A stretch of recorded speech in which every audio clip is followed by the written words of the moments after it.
Girl Talk, episode 2. Shout out to everyone who commented questions on my Facebook post. I really appreciate the input. As of right now, it's February 1st, 2024, and we walked 17 states. Currently, we're in Sylvester, Georgia, on a rest day at the Women's Club. We've walked nearly 4,000 miles and around 480 days.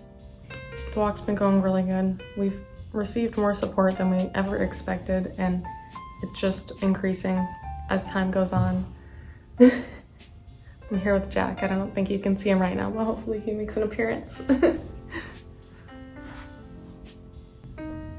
I would say the most difficult thing for me recently with the walk is definitely more mental than physical. It's been quite the adjustment to be so social and in the public eye so much. On a slow day, we probably talk to around 30 people at least, and on a busy day, we can talk to as many as 150 people. It's very, very stimulating, to say the least, because of how fast our support has grown for our walk, which we are so thankful for. But because of how fast it's been, it's a bit difficult to adjust to seeing so many new people every day. Thankfully, we make friends who let us take a rest day, like today, which really help us recoup and recover. I don't think I could handle how overwhelming the walk can be sometimes without Torrin. He's a really great partner and huge support. And I know everyone's always wondering about our puppy Jack. He's 15 and doing wonderful still. He's on a really, really healthy diet. We make all of his food homemade, and he's been keeping up really well. He rides on my cart most of the time, but he's been walking more and more since we changed his diet a few months ago. Jack's a very, very happy boy. It's really eye-opening to see how well our message has been received. I think people really need to hear the sort of message that we're sharing. People are growing more doubtful of the world and the generations to come, and I think it's refreshing to people to see how much goodness is out there. The news isn't accurate at all. There's so much kindness around every corner. Most people are trying to do good. We've walked 480 something days, and we've still not been threatened or felt threatened by anyone. And we have very, very few mild negative interactions. On to the questions. Question: how often do you wash your hair and what products do you use? I wash my hair probably every 3 to 5 days. I can't carry a shampoo and conditioner, so I just use whatever's available. I'm not very particular about it, and my hair is doing pretty well, I think. Question: how does being with your husband 24/7 affect your relationship?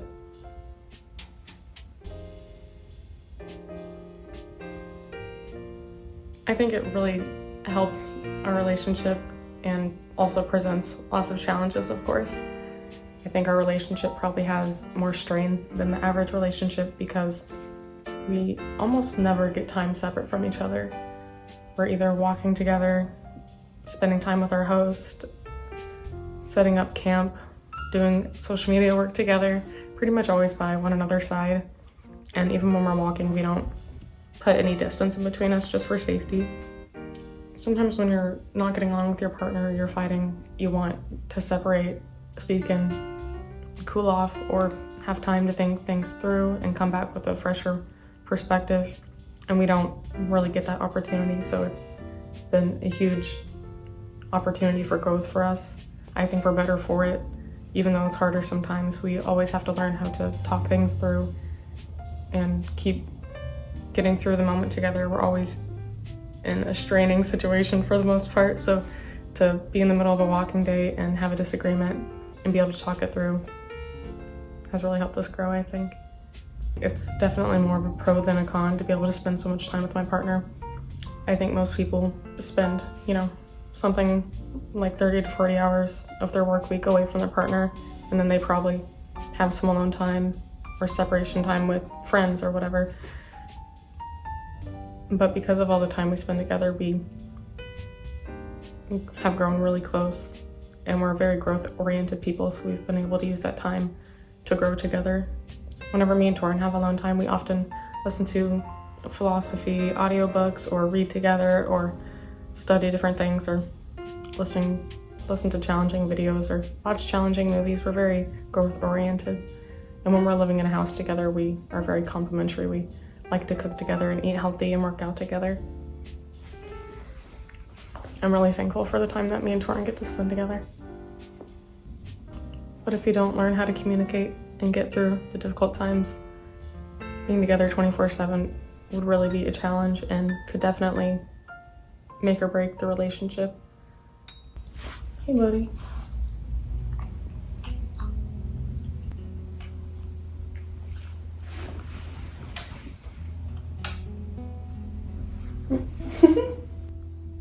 Our 1-year wedding anniversary is in 8 days, and I think after walking 480 days around the country together has really proved that we can get through just about anything.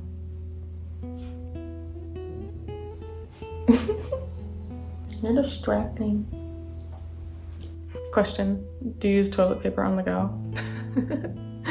No, we actually use wet wipes. They're way more convenient when you don't have like a shower that you can count on, and they just work better. Even though they're a little more weight, they're also a little less spacious. Question, where do you order your clothes? I don't think we've ever ordered our clothes other than a few winter gear items. We've ordered stuff on our breaks back home, and I think one other time we ordered to a USPS. You can do general delivery where they'll hold it for you, I think usually up to 30 days. But for the most part, we get our clothes on the go, wherever's convenient, wherever we just happen to be able to shop. We like to buy secondhand clothes for the most part. You don't need really nice clothes. We don't care about getting name brand anything. We get what works. And a lot of the time, it's not the fancy, expensive name brand stuff that works. I think all 3 pairs of pants that I have right now were from Walmart, just because that's where I could shop at the time. But if I had the choice, I'd probably go to thrift stores, secondhand stores. Question, do you ever take 0 days? Yes, like right now. Not just for the physical strain, needing rest for our muscles, but for the mental work that the walk is. It's very, very stimulating and overwhelming sometimes, and probably more social than anyone realizes. We talk to people throughout the entire day. We often are responding to Facebook comments or making posts while walking. We have phone mounts attached to our handles. So we work and walk. We talk to our host in the evening and in the morning. We have people stop to say hi throughout the day, whether they are seeing us for the first time and pull over to see what we're doing or if we need help with anything. Or sometimes people come out seeking us to meet us because they already knew us from Facebook or something. We probably take a rest day every 5 to 7 days on average, but it's really variable because it depends on finding a host that wants to have us for an extra day. We try not to ask. We try to wait till it's offered or wait till we've made pretty good friends with someone and we feel comfortable to ask if we can take a rest day. Question, what did you guys do for a living before this? When Torin and I met, Torin was doing roofing work with his friend who owns a roofing company in Jefferson City, Missouri, which was my hometown. And they went out to eat one night at the Vietnamese cafe where I was his waitress. So those are our careers when we first met. And after that, I worked at another restaurant to save up money for traveling, and Torin was the ever walking artist in Denver, Colorado. Torin made a portable walking easel and walked around downtown Denver and painted while he walked, while advertising paintings around him, and made money that way. Torin didn't want to work under someone else, so he created his own career. Years before we met, Torin did more corporate-like jobs where he worked at a desk. I believe the last job that he had was a student loan counselor, and he swore off corporate work and began adventuring. He sold everything he owned and backpacked the Colorado mountains on a search for happiness. And that's kind of how the inspiration for this all began.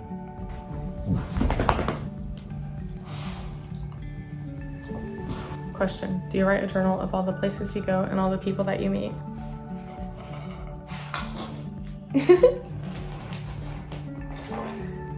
Kind of. Facebook's basically our journal. We write a story about almost every single host we have and post pictures, and we try to showcase other kind actions or interactions that we have throughout the day. We probably couldn't track every single person that we meet because some days we meet over 100 people. I think it'd be literally impossible to write down every interaction if we wanted to walk more than 5 miles a day. I also write down all the places we go for the most part on my GPS, so I have a map of the country and kind of a line with all the dots of where we've been so we can zoom out and see our route all over the country. Question, do you ever stay in a hotel if you don't have someone hosting you? Not exactly. To make the journey sustainable, from the beginning we decided to have a rule that we would not pay for camping, not pay for a hotel or anything like that. We've been gifted several stays at a hotel or Airbnb or campsite or something. But if we don't have somewhere to stay in the beginning of the day, we make sure we have somewhere that we're headed to. Before we had a larger Facebook community where we could reach out to find host homes, we would often call the town hall or businesses, churches, basically anything that you could zoom in on Google Maps and click on and have a number to call. We've stayed inside and outside of churches and fire departments and bars and restaurants and all sorts of places. We only had to pay for camping one time because we wanted to make it to the Renaissance Fair in Florence, Alabama, so we made the exception of paying for a campsite there because we couldn't find a normal host to let us camp in the yard. Question, whatever are we to do when your journey is over? Are you still going to be in touch with us? Because now it's like we're all friends. So sweet. Yes, we definitely want to keep making content and interacting with everyone through Facebook or whatever media. I believe after the walk, whatever we wind up doing, we will keep creating content to try and talk to people about the most meaningful things, share the goodness in the world, and share the tools that we're using to change our perspective and have a more positive outlook and learn how to retrain our thoughts to just be more content in our own minds. We have a few different ideas for what we'll do after the walk. We definitely want to homestead one day, and where that will be is to be decided on the walk probably, but we don't think we'll ever 100% settle down. We'll probably go back and forth with adventuring or traveling in some way and go back to our own place and rest and have that throughout most of our life, we imagine. We have a few ideas for different adventures that we want to take on. We might canoe the whole Mississippi or walk Canada north to south or do some other tour around the country with some other goal in mind. Question, do you wash your clothes while staying at someone's house? Yeah, that's how we wash our clothes most of the time. With the few exceptions of we used a laundromat, I think twice on the walk, which we usually don't have time for in the middle of the day, but that worked out twice for us. And one time we washed our clothes in a really clean creek in Colorado. The water flow was really good, so it actually worked really well to wash our clothes. Most of our hosts are very helpful in that way. They'll let us shower and do laundry and charge our devices and all that stuff. Question, what do you do if bad weather comes up and you're in the middle of nowhere? It's really circumstance dependent. Oftentimes we've gotten really lucky when hailstorms have hit. We just happened to be under a roof every time. I believe it was 5 or 6 times where we've been at a park where we stayed in someone's RV during a tornado. Really happy that we weren't in the tent then, and there was also a storm shelter right next to us. And another time we were in a little cabin out in the woods when it hailed, really, really big hail. One time we were walking down the road and it was pouring rain, and then it started hailing little pieces of hail, but it was really hard and it was honestly getting kind of painful. We just had to keep walking. There was absolutely nowhere to stop at the time. And a man pulled over in his truck and popped open his hardcover truck bed and let us sit under it for probably like half an hour and just waited out the storm so we could just have some cover, because he had his truck full of little kids, so we couldn't squeeze in there. Otherwise, I'm not sure what we'll do. It really depends on if we're around buildings or if we're out in the middle of nowhere. We could set up a little tarp shelter.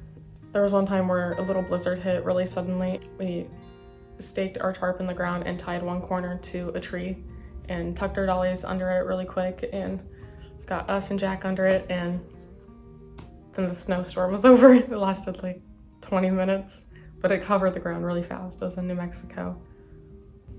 Otherwise, we have really long raincoats. We got Jack a raincoat recently, and we have gear to survive pretty cold weather. We can walk through most circumstances. Everything on our setup is either waterproof already or has a rain cover, like our backpacks and our sleeping pads. Question, how old are you? I'm 23 and Torin is 30.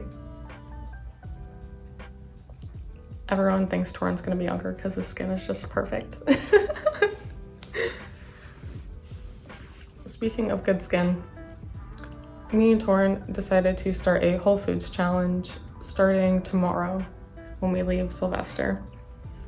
We want to feel better inside, look better on the outside. My acne is much worse recently since we've been sharing so many meals with people. When we're home, we eat a lot healthier, and it's really hard to eat healthy when you're sharing meals and just being on the walk. Food is one of our main expenses, and it's difficult to make your own meals, so we've been more open to just eating whatever, but we're definitely feeling the repercussions of it. And I'm excited to have a Whole Foods diet and see how much better I feel and see how much my acne clears up. I expect to do the Whole Foods challenge for at least a week, maybe more, depending on how easy we're able to sustain it for feeling good and it's not too difficult to have enough on the road, because obviously it's a smaller selection to take Whole Foods that will keep well and that are calorie dense.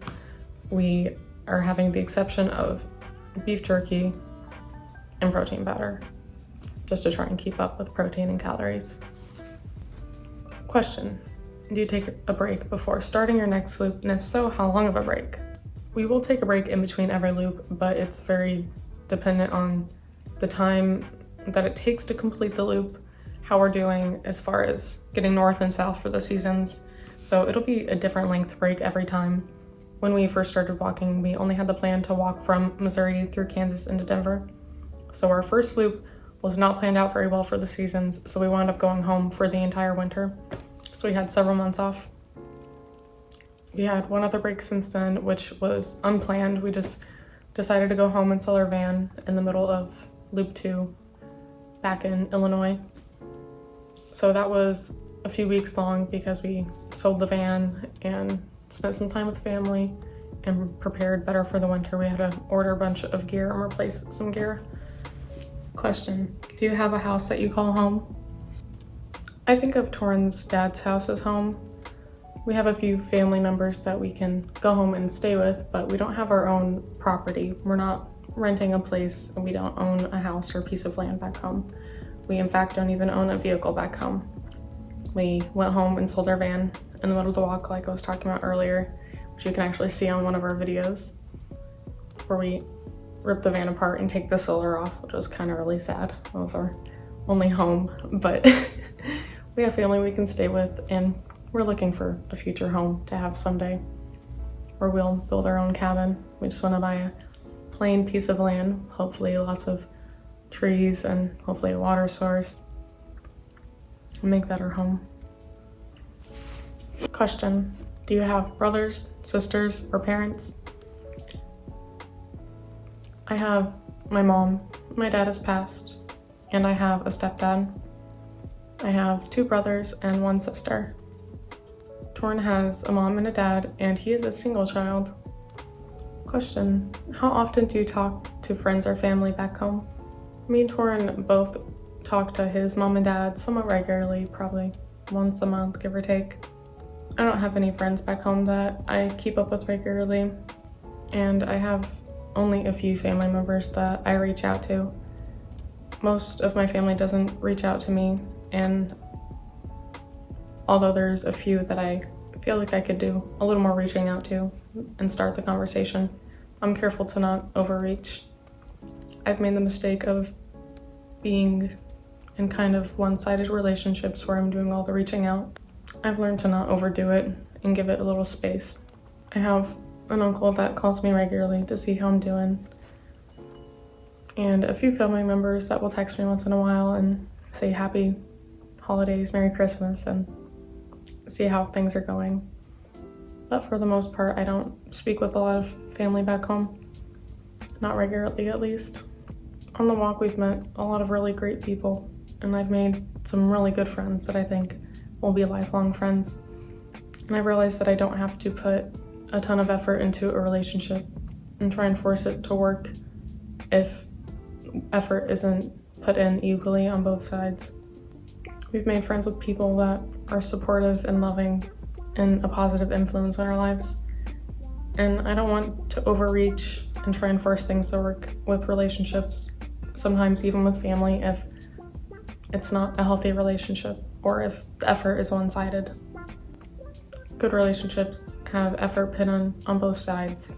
You can count on each other to be there for you. You can be honest and critical of one another when you need to. You can communicate those things without taking offense. You can share values and principles and be better people for having each other in your life. I've learned how to let go of relationships that aren't benefiting me. I've had to let go of many friendships and give a little distance to some family relationships because they were more of a weight on me than they were helping me. The door is always open for those people. It doesn't mean you don't love someone because you aren't reaching out to them regularly or because you need more space from them. If someone's having only a negative impact on your life, you don't owe them your time. Don't let someone else bring you down because you feel obligated to give them your time. If someone really cares about you, they'll get through that and learn how to be a better influence on your life, learn how to be there for you. And they'll reach out if they want you in their life. Most of my family, I'm not sure how much of our content that they've seen. They either haven't seen much or haven't informed me if they have. I'm not sure that they completely understand the scope of what the walk is to me and Torin, or how impactful it's been to our life and to so many others' life.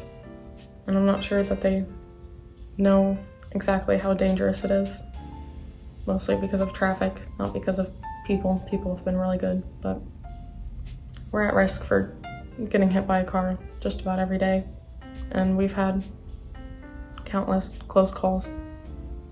Surround yourself with people that want to help you be a better person, who want to influence you to have better values and principles and be healthier and happier. I'm so thankful for the friends that I've made on the walk. Friends that make me feel appreciated. People that will make me a better person for spending time with them. People that I feel like I can count on, even from so far away. Thanks for joining me for Girl Talk 2. I love you guys. Questions that you guys all.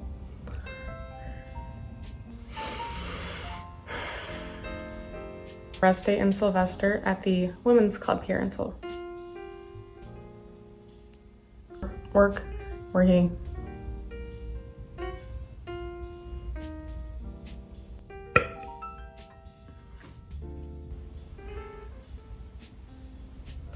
Thanks for joining me for Girl